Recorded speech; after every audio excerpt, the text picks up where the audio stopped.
আল্লাহ রাব্বুল আলামিন বলেন কদ আফলাহা মান যাক্কাহা, সে ব্যক্তি সফল হয়ে গেছে যে ব্যক্তি তার আত্মাকে পরিশুদ্ধ করতে পেরেছে। ওয়া কদ খাবা মান দাসাহা, যে ব্যক্তি আত্মাকে পরিশুদ্ধ করতে পারে নাই সে ব্যক্তি ধ্বংস হয়ে গেছে। কিভাবে পরিশুদ্ধ করবেন? 3টা হাদিস আপনাকে আগে শোনাই। 1, আল্লাহ রাব্বুল আলামিনের হাবিব মুহাম্মদ সাল্লাল্লাহু আলাইহি ওয়াসাল্লাম দরুদ পড়েন, বলেন সাল্লাল্লাহু আলাইহি ওয়াসাল্লাম।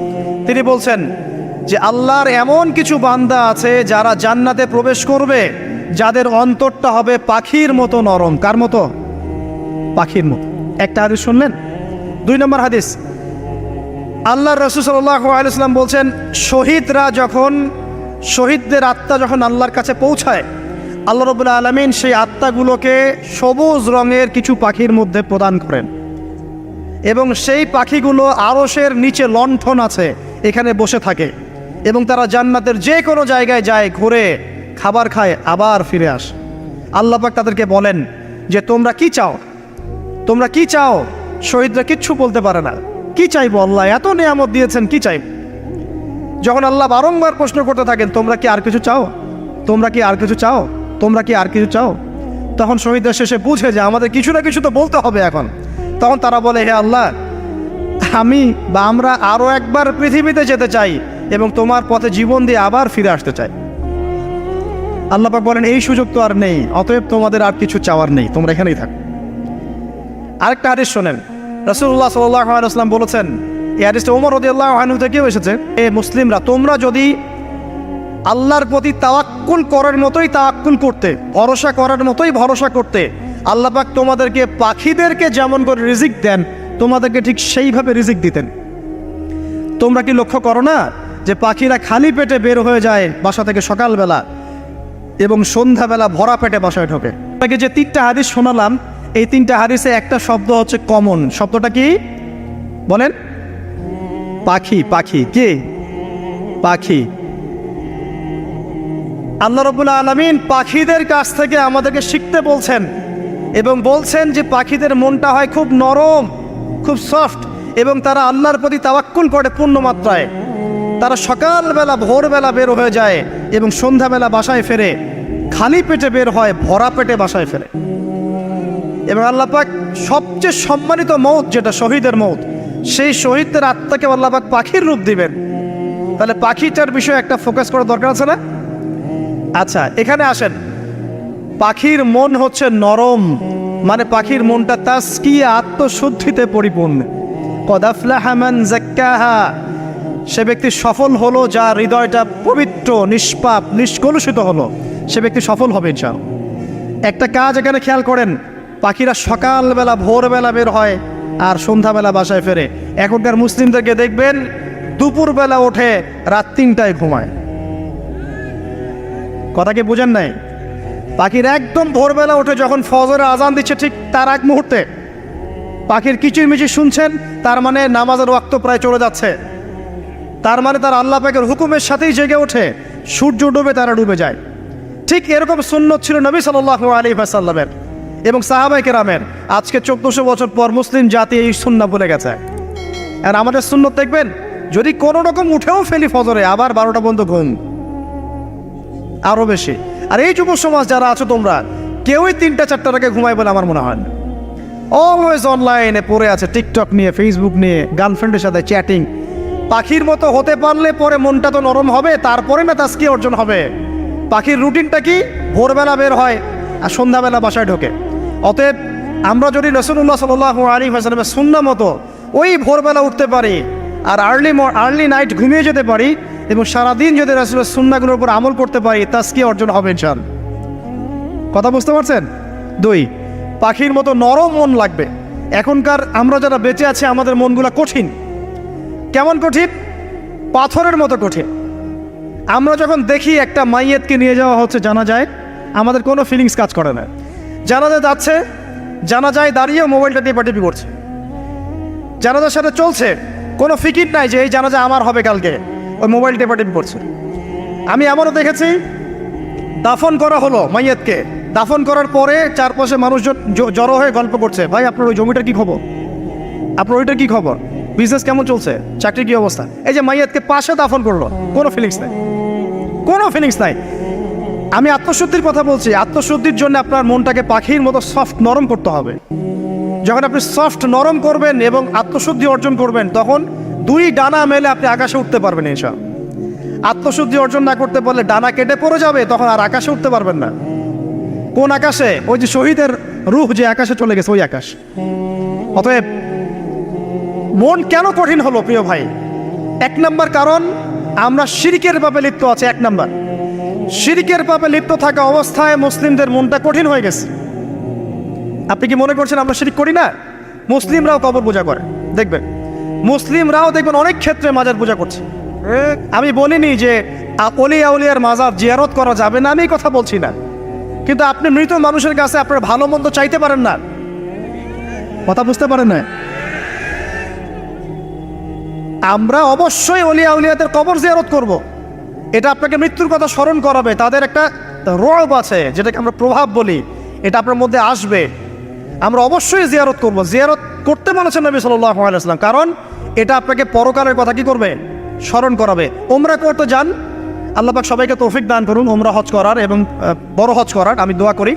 ওখানে সবচেয়ে সেরা যে দৃশ্যগুলো দেখা যায়, তার মধ্যে একটা রাসূলুল্লাহ সাল্লাল্লাহু আলাইহি ওয়াসাল্লামের রওজা। ওখানে গেলে চোখের পানি ঝরে না এমন কোনো মুসলিম নাই, আছে? নাই। আরেকটা সবচেয়ে মন নরম করা একটা দৃশ্য হচ্ছে জান্নাতুল বাকি, যেটা আমরা বাকিউল গারকাত বলি, যেখানে আপনি দেখবেন সাহাবায়ে কেরাম রাদিয়াল্লাহু আনহুমের কবর, যতদূর চোখ যায় তাদের কবর। কবরের কোনো মাজার নাই, সেখানে কোনো তাওয়াফ হচ্ছে না কবরকে কেন্দ্র করে, সেখানে কবরে কেউ ফুল চড়াচ্ছে না, একটা ছোট্ট পাথর দেখা যায়, খেলে আর কিছু না। পৃথিবীর সবচেয়ে শ্রেষ্ঠ মানুষগুলো সেখানে শুয়ে আছেন। ওখানে গিয়ে দাঁড়াবেন, দেখবেন নিজেকে তুচ্ছ বলে মনে হবে আমি এই পৃথিবীতে আর কি করছি। সেরা মানুষগুলি মাটির নিচে, আমি এখানে কি করছি? তো দেখুন প্রিয় ভাইরা, অবশ্যই অলি আউলিয়াদের কবর জিয়ারত করবে, কিন্তু মৃত ব্যক্তি আপনার কল্যাণ করতে পারবে? অকল্যাণ করতে পারবে? হ্যাঁ, তারা আল্লাহর কাছে সুপারিশ করতে পারবে আল্লাহ পাক যখন তাদেরকে অনুমতি দিবেন। তারপরে আল্লাহ পাক যখন অনুমতি দিবেন, তখন নবী সাল্লাল্লাহু আলাইহি ওয়াসাল্লাম সুপারিশ করবেন, অলিয়া উলিয়াগণ করবেন, আলেম ওলামা করবেন, শহীদগণ করবেন, হাফেজে কোরআন করবে, অনেকেই করবেন সব। আল্লাহ পাক আমাদের তাকদিরে এইসব সুপারিশ নসিব করুন বলি না আমি। মুসলিমরা আজকে শিরিক করছে অনেক ক্ষেত্রেই। দেখবেন হাতে একটা এই যে বালা পরে আছে, খুলে না। কেন খুলেন না ভাই? বলে যে এটা খুললে যদি রোগ হয়। রোগ দেওয়ার মালিক কে? ওই বালা না আল্লাহ? এই যে আপনার বিশ্বাস জন্মে নিয়েছে, এই যে বিশ্বাসটা জন্মিয়েছে আপনার হাতের উপরে, এই বালার উপরে, এটাই শিরক, এটাই শিরক। যদি আপনি বিশ্বাস করেন যে এটা হাতে থাকলে আপনি সুস্থ থাকবেন, হাত থেকে খুলে পড়ে গেলে আপনি আর বাঁচবেন না, এই যে কল্যাণ অকল্যাণের মালিক আপনি কাকে করলেন? ওই বালাকে করেছেন, আল্লাহকে করেন নাই। এখানে শিরক হয়ে গেছে, খুবই সূক্ষ্ম শিরক।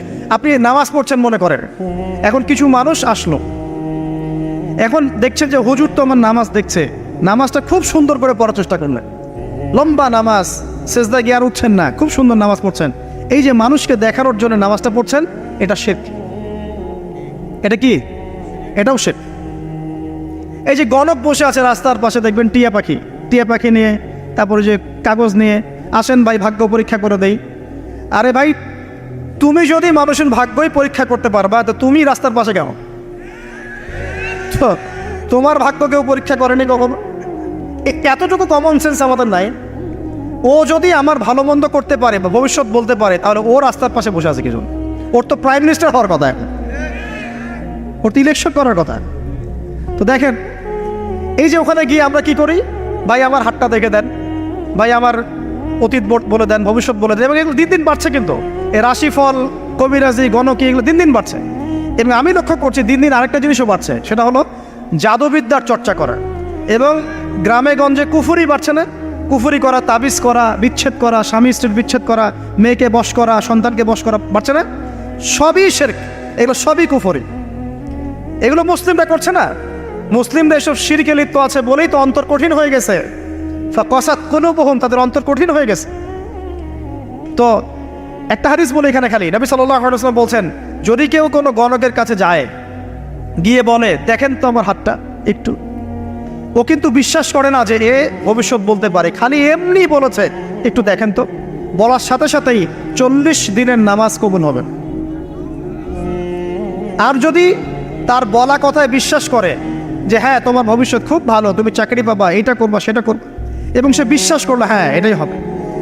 তখন নবী সাল্লাল্লাহু আলাইহি ওয়াসাল্লাম বলছেন সে যেন আল্লাহর পক্ষ থেকে যা নাজিল হয়েছে, মানে এই যে কোরআনুল কারীম, এই কোরআনকে যেন সে অস্বীকার করলো, মানে কুফরি করলো।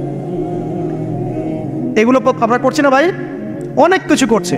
আমরা স্তম্ভের পূজা করছি, অনেক মুসলিম আগুনের পূজা করছে।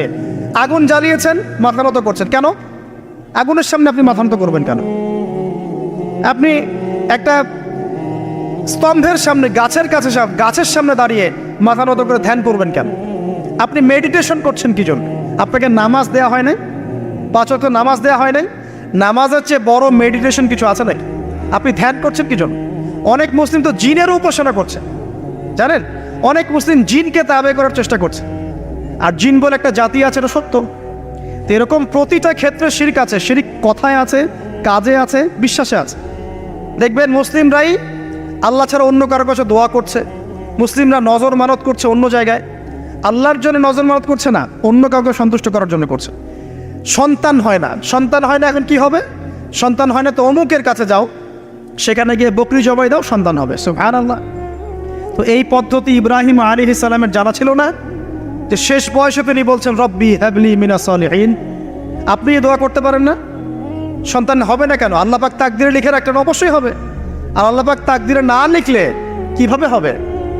তাকদিরে যে ব্যক্তি বিশ্বাস করে না সে ব্যক্তি হতাশ হয়। যা কিছু হচ্ছে আমাদের জীবনে সবই তাকদির, এর বাইরে একটা মানুষও যেতে পারবে না। তো প্রিয় ভাইরা, কথায়, কাজে এবং চিন্তায় আমরা অনেক শিরিক করছি। শিরিকের কারণে আমাদের অন্তর কঠিন হয়ে গেছে। আরও কেন কঠিন হচ্ছে? বেদাত। আমল করছেন নবীর সুন্নত মানার জায়গায় অন্য কিছু আপনি করছেন। এমন এমন কিছু আমল করছেন যেগুলোর সাথে রাসূলের সুন্নতের কোনো সম্পর্ক নাই এবং সাহাবীদের সুন্নতেরও কোনো সম্পর্ক নেই। এই ক্ষেত্রে গিয়ে আপনি বেদাত করছেন, বেদাত করে অন্তর কঠিন হয়ে যাচ্ছে। অন্তর কঠিন হওয়ার একটা বড় কারণ হচ্ছে হারাম রিজিক। যখন আপনি হারাম রিজিকে যাচ্ছেন, সুদ, ঘুষ, আপনার দুর্নীতি, আপনার এই যে অন্যের সম্পদ আত্মসাৎ করা, হালাল হারামের পরোয়া না করা, এই রিজিক দিয়ে যখন আপনি আপনার দেহ, রক্ত, মাংস গঠিত হচ্ছে, আপনার কলবটা শক্ত হয়ে যাচ্ছে। আমি কি বুঝাতে পারছি না? হারাম রিজিক যখন আপনার শরীরে ঢুকছে, অন্তরটা শক্ত হয়ে যাচ্ছে। একটা হাদিস যথেষ্ট। আল্লাহ রাসূল বলেছেন ইন্নাল্লাহা তাইয়্যিব লা ইকবালু ইল্লা তাইয়্যিব। আল্লাহ পাক পবিত্র সত্তা, তিনি পবিত্র ছাড়া কবুল করেন না। আপনি 10টা হজ করে আসেন, চুরির টাকা দিয়ে, ডাকাতির টাকা দিয়ে, আত্মসাতের টাকা দিয়ে, দুর্নীতির টাকা দিয়ে, যদি কবুল হয় তাহলে কোরআন সুন্নাহ মিথ্যা হয়ে যাবে। নাউযুবিল্লাহ। কথা কি বুঝতে পারছেন না?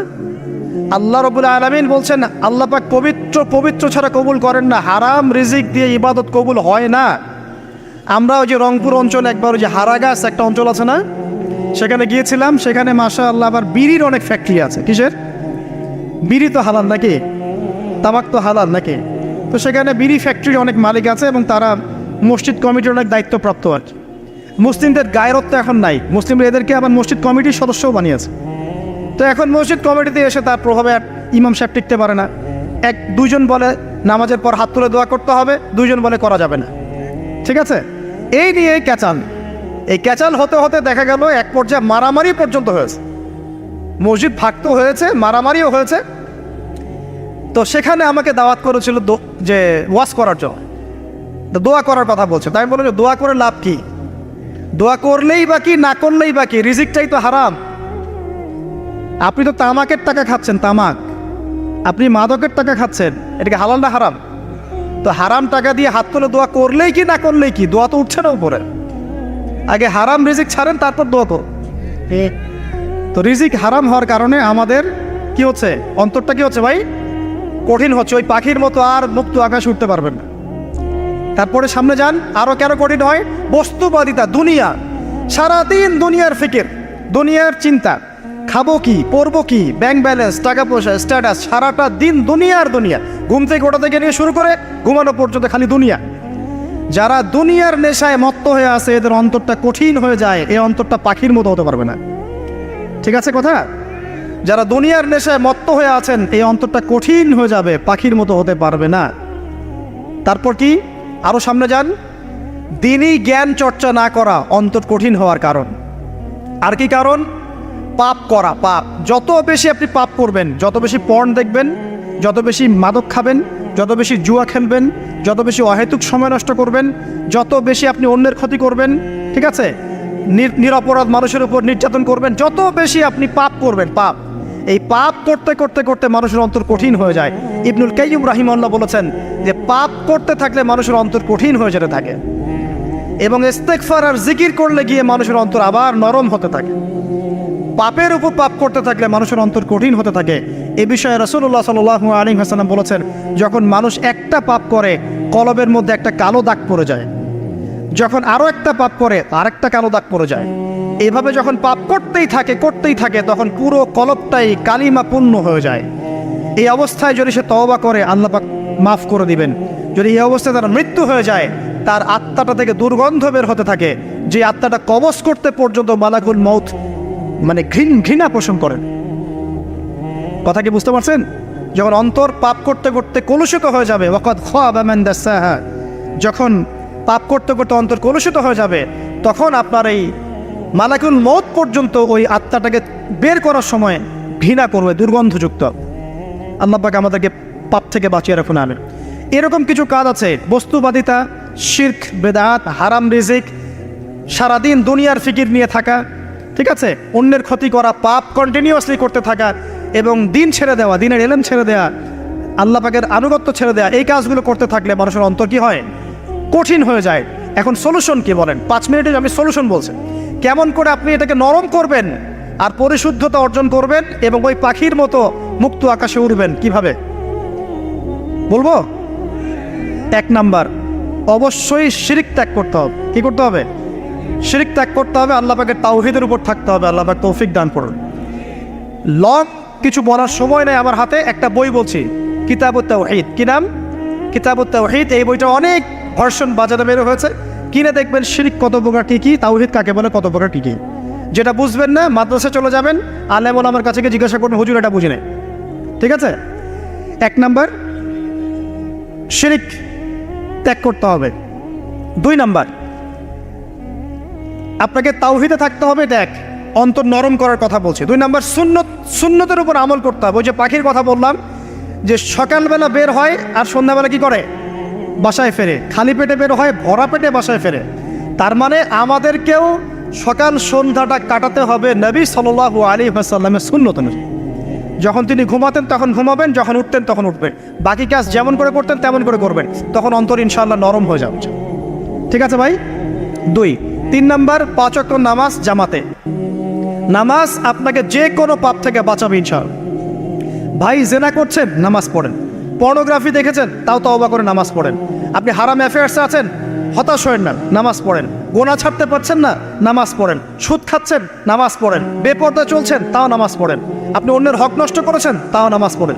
যে পাপই করেছেন, নামাজটা পড়েন। নামাজ আপনাকে সমস্ত পাপ থেকে বাঁচিয়ে রাখবে ইনশাআল্লাহ। ইনশাআল্লাহ আস্তে আস্তে ইনশাআল্লাহ দেখবেন সব পাপ থেকে আপনি দূরে চলে আসছেন ইনশাআল্লাহ তাআলা।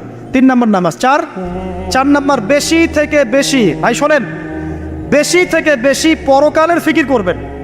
খালি পরকালের চিন্তা করবেন যে আমাকে মৃত্যুবরণ করতে হবে, কবরে যেতে হবে, পুলসিরাত পার হতে হবে, আল্লাহর সামনে দাঁড়াতে হবে। যত বেশি আপনি আল্লাহর ফিকির করবেন, পরকালের ফিকির করবেন, আপনার মনটা নরম হয়ে যাবে ইনশাআল্লাহ, মনটা শক্ত হবে না। 5 নাম্বার, মানুষের সাথে খুব বেশি মেলামেশা করবেন।